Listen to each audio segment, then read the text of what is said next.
So to all my colleagues here this morning, again, let me say good morning and welcome you here. Thanks for being here. For about the last 10 years or so now, since the mid-2000s, a lot of the work that this House has really focused on has been about the transformation of the American healthcare delivery system. First, we had passage of landmark healthcare legislation here in Massachusetts, and then followed several years later by the transformative passage of the ACA at the national level. There's been a lot of work around the issue of adoption of electronic medical records and the implementation of meaningful use. Massachusetts really led the way with implementation. We had an incredibly rapid and high uptake of physicians to implement EMRs with well over 80% in a very rapid time frame. Yet despite that, many of us are still struggling to try and meet meaningful use stage 2. So we know that the EMRs are not perfect. You're going to hear more about that later on today. At the same time, there's also been a tremendous amount of work here in this House with regards to transformation of Medicare, and we've seen the slaying, finally, of the SGR, but now new complications replace that with MACRA, and you're going to hear more about that later as well. So all of these evolutionary changes, some of them maybe even revolutionary changes, have continued to take place during the first 6 months of my presidency. And we're working on preparation for this new Medicare payment system. The AMA, the MMS, and others in organized medicine are actively pressing regulators right now to hit the pause button on meaningful use. We know that that is a huge distraction and problem for your ability to take care of your patients. I hear it every day. I live it every day. I got an earful from one of my own practice associates yesterday about this, saying to me, what are you doing at the Medical Society about this? So we all know that that is a very high priority item for all of you. All of these things that I've just mentioned are really important trends. But for better or worse, for the first 6 months of my presidency, the issue that's really overshadowed all of this has been the public health epidemic of unintentional opioid overdose deaths here in Massachusetts. There were well over 1,000 deaths last year in the Commonwealth. And this has, the depth and breadth of the suffering that has occurred as part of this epidemic has really propelled this issue to the top, not only of the public health agenda, but also, as you may have noticed, to the political agendas of the governor, the AG, and others. So, we've had other public health crises in the past, whether it was SARS or Ebola or others that you can think of. But this public health crisis is really a bit different from any of those others because it has cut across and engaged more than just physicians and other clinicians, but has really engaged other non-medical stakeholders more than any of these other previous public health issues have in recent memory. We hear from bereaved families, we hear from overwhelmed law enforcement leaders, and we hear from our addiction medicine professionals as well as others that we must make a compelling case to dedicate a sustained response to this crisis.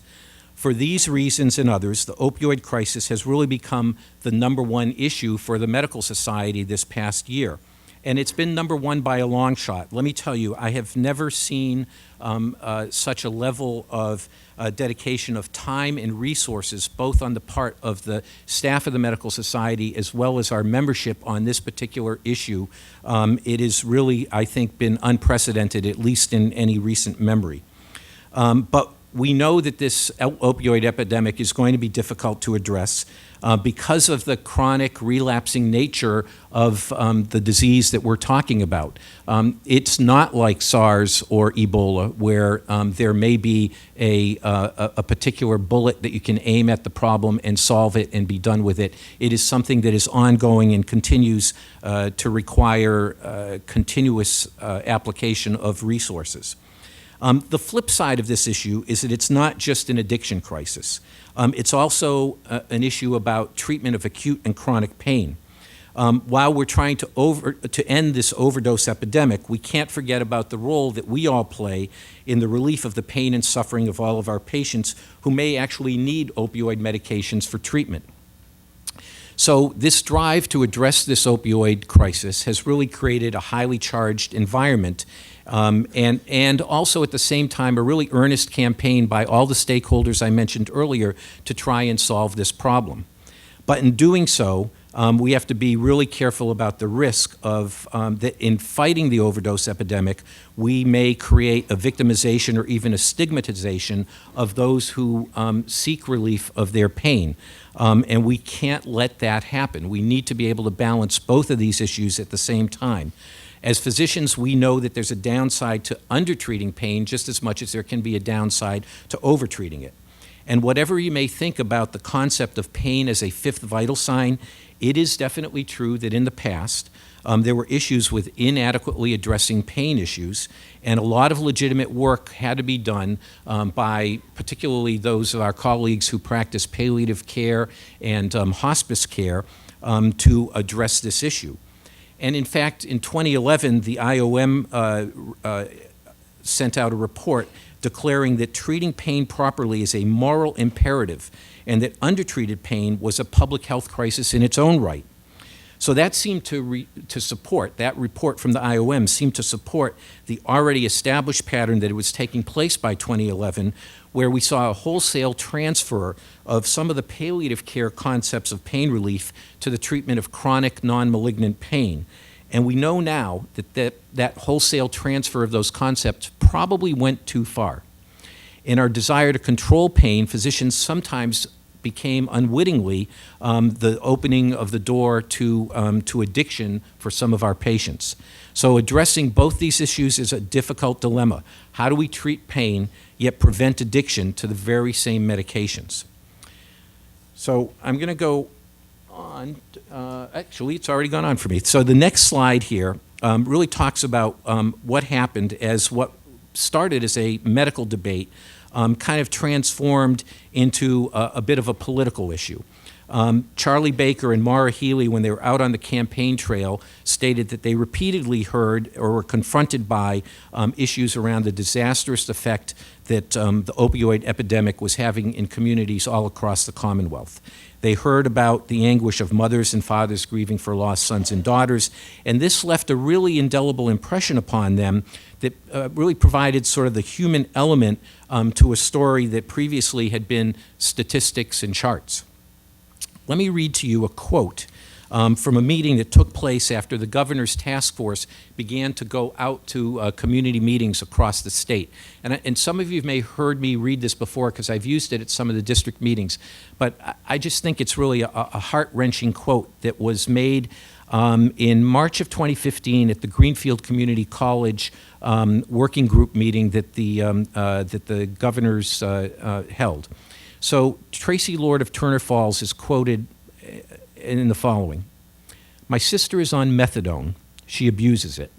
My stepsister is dead from heroin. My nephew is in jail for the same. There has to be something done."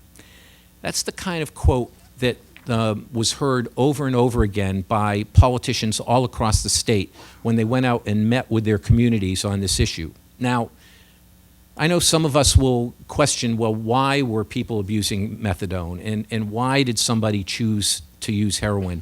But it's not always a choice. I think we have finally come to understand that this is much more of a medical issue and a disease for which we need to take some action and responsibility for trying to address it.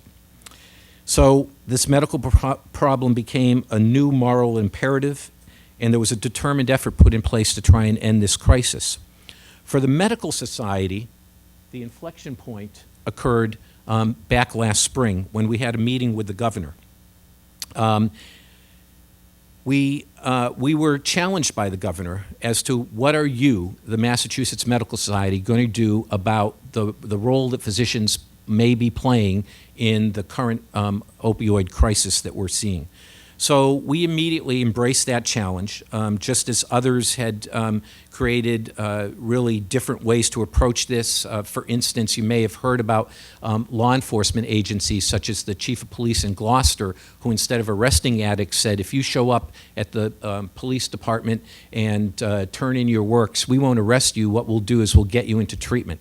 So we felt like we needed to step up and do what we could as well. So we developed a set of guidelines that challenge physicians to really prescribe more carefully and conservatively than perhaps some of us had done in the past. We opened up the entire catalog of pain management CME that we have on our website, not just to our members, but to all prescribers, and we put it up there at no cost to those who want to take those courses. And there have been thousands and thousands of hits on our website for people taking those CME courses. We facilitated a discussion that took place with the Department of Public Health and Commissioner Burrell working with me and with the four deans of the, to get together the four deans of the Massachusetts medical schools to really create an innovative and collaborative curriculum that will cut across medical school education at all four schools. And we, as best as we can tell, this is a really first in the nation effort for multiple schools across the state to create a curriculum around opioids with respect to how do you use them for pain and safely, and how do you deal with addiction problems, an educational defect that we think we will correct with the effort that's been put into place. We started a campaign for educating the public and for prescribers both, and hopefully many of you have seen the results of that campaign. We've worked with the state government on the prescription monitoring program. I always ask this question when I mention the PMP. How many of you have used the prescription monitoring program? Great. The number of hands is going up to be more and more every time I ask that question. Of course, as you know, all of you will be enrolled in it by the end of this month automatically as your license and your drug prescribing certificates are renewed. And we know that it's not a perfect PMP, by the way.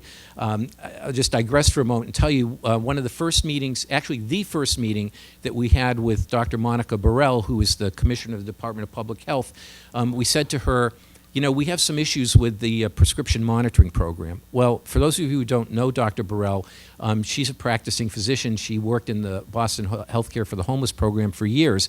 And as soon as I mentioned PMP, she said, stop right there. She said, I know the problems. She said, it's 11 clicks to get from where you start to where you want to be. And that is unacceptable, and we're going to fix it. And indeed, as we're going to see, the state is putting tremendous resources into this. They are working on it as we speak, and I think very shortly we're going to see a much more effective prescription monitoring program. We've also joined with other healthcare organizations advocating for more investment in treatment and recovery programs, and we've really become partners with the ability to build bridges and foster dialogue between physicians, elected officials, law enforcement personnel, human services providers, and everybody else who has a stake in this issue. The legislature is probably not going to act on the legislation that the governor put forth very recently until sometime very early next year. So right now, we are working assiduously to try and impact that legislation, and hopefully we will see some of what we think will be improvements take place. But one of the really difficult questions for us is how do we decide or how do we measure whether or not we've had success? How will we know when this concerted effort that so many people and so many agencies are putting into place has really achieved its goals with regards to the opioid epidemic? And what are the goals? Oops. Let me see if I get the right slide up here. Thank you. So one of the things that we need to do is to seek changes in prescribing patterns. That is certainly a useful measure. But it's really an intermediate data point. It's not the end point for us. What about expanded and improved treatment services? That's certainly a very important goal as well, and perhaps it's the most important thing that can be done in the long term. But that even in and of itself is actually not going to be enough either. Should we use overdose deaths as our measure of success? Now, that's the ultimate goal that we want to get to. We want to see a reduction in the number of people who are dying from unintentional overdoses related to opioids. But there's a long tail to get to that point. If you look at the data, we know that prescribing went up, and then people seeking addiction services went up, and then the number of people dying from opioid deaths went up in sequence. And unfortunately, it is likely that those curves are going to come down again in sequence, with the final one being the number of people who are dying from opioid deaths, opioid overdoses. So we will need to work hard on this for an extended period of time before we can feel like we've really seen success. So regardless of how we do define success, I think it's going to be a combination of all these things that I've just mentioned, and it's going to need to be done in a collaborative process with all of the stakeholders. We have to be wise about choosing correct solutions. We have to be very perseverant about staying the course, because as I mentioned, the measures of success are not going to happen overnight. And we can't forget about those who are suffering from pain, as well as those who are simultaneously perhaps dealing with issues of addiction. We need to balance those. And for physicians, that is the most important contribution that we can make to this issue, is making sure that we are the voice of our patients on both sides of this equation as we move forward and deal with it. There's a lot of work that remains to be done on this, and one of the things that we'll be able to do is, I think, have some open dialogue and discussion about this in the town hall meeting that we're going to be having later today. And let me just mention that we've incorporated that as something new that we'd like to try. I think many of you may have participated in similar town hall meetings with leadership of your specialty organizations or at the AMA. I think it will be a good opportunity for Dr. Dorkin, Dr. Gessner, and I to have a more give and take kind of dialogue, as opposed to the simple presentation that you're hearing from me here today. So that will be back here in the auditorium at 5:30 after the ethics forum, and I hope a lot of you will be able to stick around. You might as well, it'll give the traffic on 128 a chance to die down before you leave here. So let me switch topics to the EVP search. As you know, sadly, Corrine is going to retire in May. 30 years of service, truly exemplary service here to the society and to our profession as a whole. So last summer, after Corrine let us know of her retirement plans, the Board of Trustees appointed a search committee. I'm chairing that committee. The committee has been composed to reflect the diversity of the membership of the Medical Society, and that committee has been working diligently since the summer. We've solicited opinions from members, from senior staff of the Medical Society, from other relevant stakeholders to help us define what are the critical issues that will face the Medical Society over the next couple of years, and what are some of the critical characteristics that we need to be on the lookout for in our next Executive Vice President. A list of candidates has been developed, and the committee is beginning to review them. We will be interviewing a selected number of folks from that list of candidates, and our goal will be to have our next EVP selected by March of 2016, so that there will be time for a transition between Corrine and her successor. Now, there are going to be a number of occasions over the next several months where all of us collectively, and certainly any of you individually, will be able to thank Corrine for the service that she's provided. But I don't want to let this particular moment pass without expressing our gratitude, both personally and on behalf of all of you in the Medical Society, for everything that Corrine has done in the 30 years that she's been here at the MMS. So, Corrine, thanks very much for all you've done for us.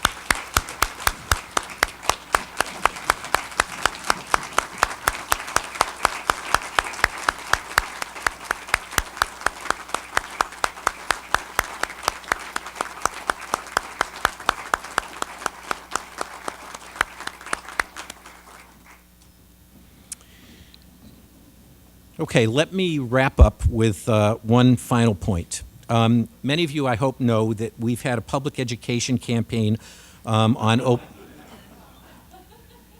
opioids that includes some radio advertising during the New England Patriots games, and featuring Devin McCourty and me. That's Devin on the right.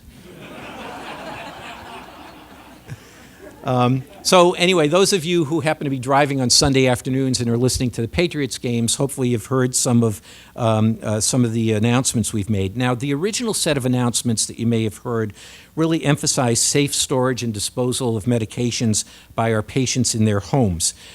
We recently updated that ad copy with me informing patients of the steps that I've taken on behalf of the Medical Society to ask physicians to be assiduous about examining their prescribing patterns and trying to prescribe the lowest effective dose for the shortest period of time indicated, and also admonishing patients to not hesitate to ask their doctor about the risks and benefits of opioids and alternatives to management of their pain. So that's what hopefully some of you will be hearing when you listen to those public service announcements now. And then finally, as I've oftentimes said at the Board of Trustees meetings, when you're the president of the Medical Society, you work pretty darn hard. But you also have a fair amount of opportunity to have some fun. So I like to share with all of you what some of the fun things are about this job. So a couple of weeks ago, Devin McCourty and I were able to participate in an event at Winthrop High School. We were introduced there by Robert DeLeo, the Speaker of the House, who happens to be from Winthrop. So he was there, I was there, and then we said a few words, but of course what the kids really wanted to do was to hear from Devin McCourty.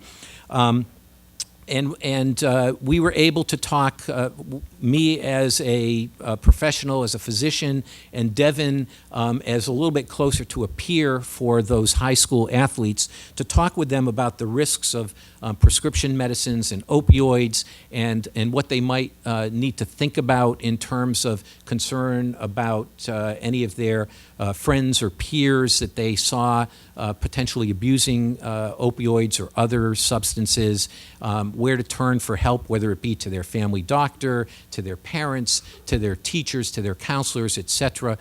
Devin was fabulous. The kids related to him, as you might imagine. Happened to be the night after the Monday night football game where the Patriots had won and McCourty had broken up a potential touchdown pass in the end zone, so he was like a big hero that day. It was absolutely perfect, and we had a lot of fun there, as you can see indicated by that photograph of all the student athletes with Devin in the center of them.